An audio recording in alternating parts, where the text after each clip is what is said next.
You, John Fitzgerald Kennedy, do solemnly swear. I, John Fitzgerald Kennedy, do solemnly swear. That you will faithfully execute the office of President of the United States. That I will faithfully execute the office of President of the United States. And will, to the best of your ability.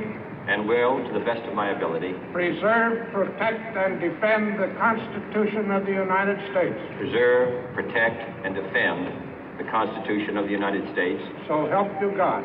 So help me God.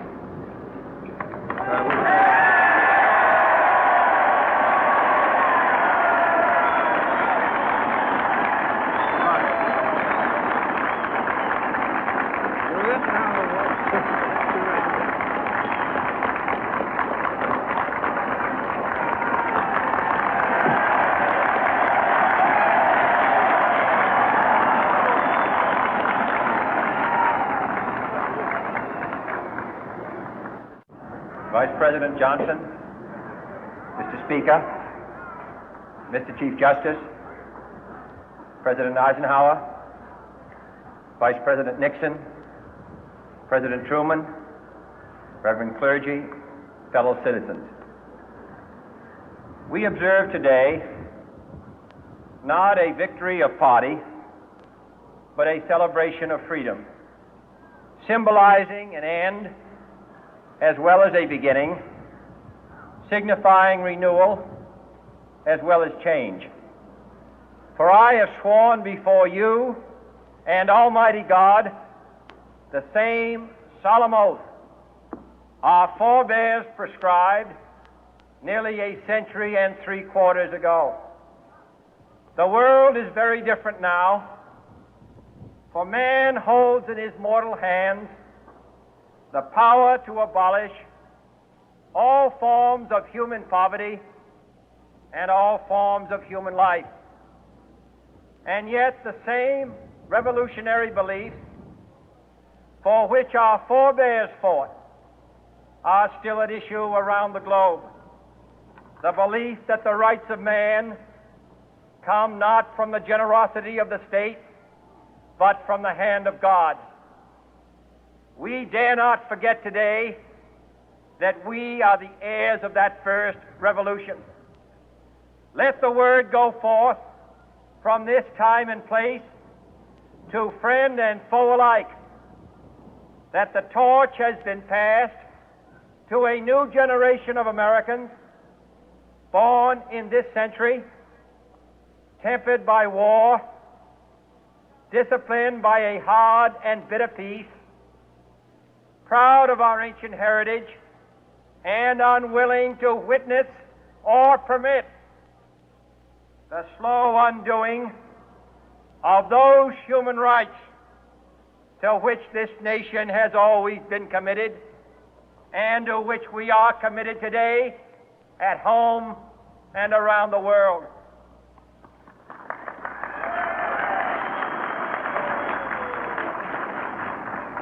Let every nation know, whether it wishes us well or ill, that we shall pay any price, bear any burden, meet any hardship, support any friend, oppose any foe to assure the survival and the success of liberty.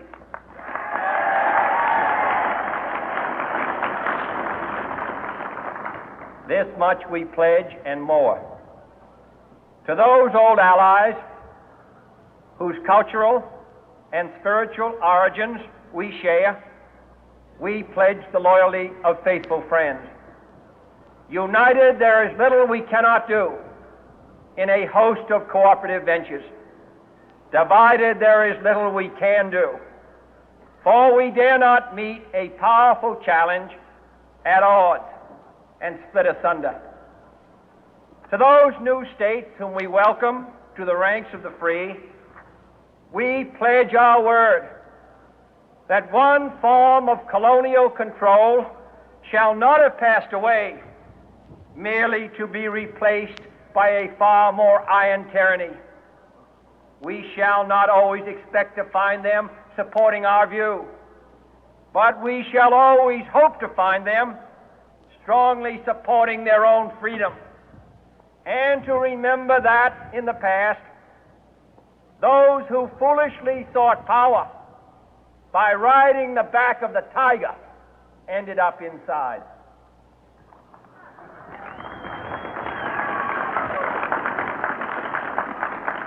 To those people in the huts and villages of half the globe struggling to break the bonds of mass misery, we pledge our best efforts to help them help themselves for whatever period is required, not because the communists may be doing it, not because we seek their votes, but because it is right. If a free society cannot help the many who are poor, it cannot save the few who are rich.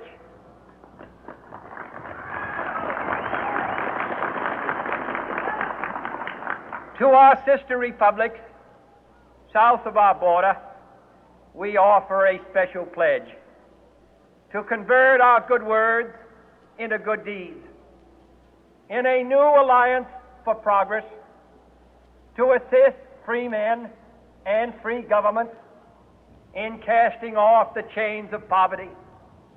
But this peaceful revolution of hope cannot become the prey of hostile powers.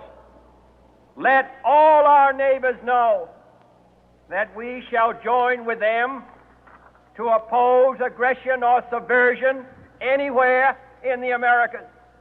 And let every other power know that this hemisphere intends to remain the master of its own house.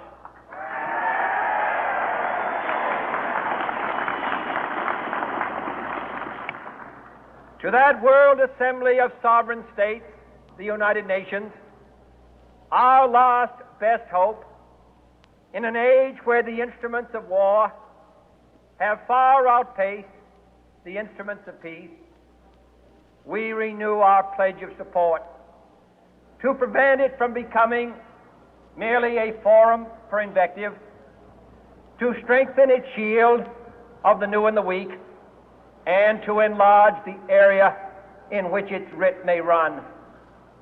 Finally, to those nations who would make themselves our adversary, we offer not a pledge, but a request that both sides begin anew the quest for peace. Before the dark powers of destruction, unleashed by science, engulf all humanity in planned or accidental self-destruction, we dare not tempt them with weakness, for only when our arms are sufficient beyond doubt can we be certain beyond doubt that they will never be employed. But neither can two great and powerful groups of nations take comfort from our present course, both sides overburdened by the cost of modern weapons, both rightly alarmed by the steady spread of the deadly atom, yet both racing to alter that uncertain balance of terror that stays the hand of mankind's final war. So let us begin anew, remembering on both sides that civility is not a sign of weakness, and sincerity is always subject to proof. Let us never negotiate out of fear, but let us never fear to negotiate.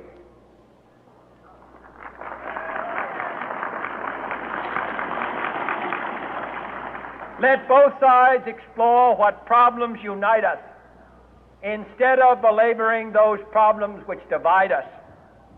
Let both sides, for the first time, formulate serious and precise proposals for the inspection and control of arms, and bring the absolute power to destroy other nations under the absolute control of all nations.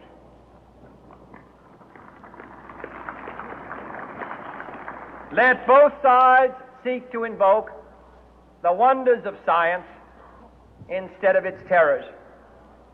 Together, let us explore the stars, conquer the deserts, eradicate disease, tap the ocean depth, and encourage the arts and commerce. Let both sides unite to heed in all corners of the earth the command of Isaiah to undo the heavy burden and let the oppressed go free. And if a beachhead of cooperation may push back the jungle of suspicion, let both sides join in creating a new endeavor, not a new balance of power, but a new world of law, where the strong are just and the weak secure and the peace preserved. All this will not be finished in the first 100 days, nor will it be finished in the first 1,000 days, nor in the life of this administration, nor even perhaps in our lifetime on this planet. But let us begin.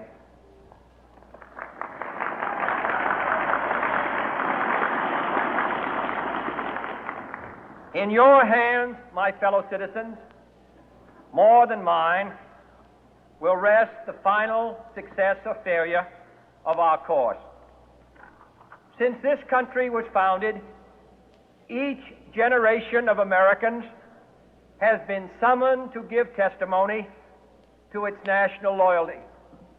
The graves of young Americans who answered the call to service surround the globe.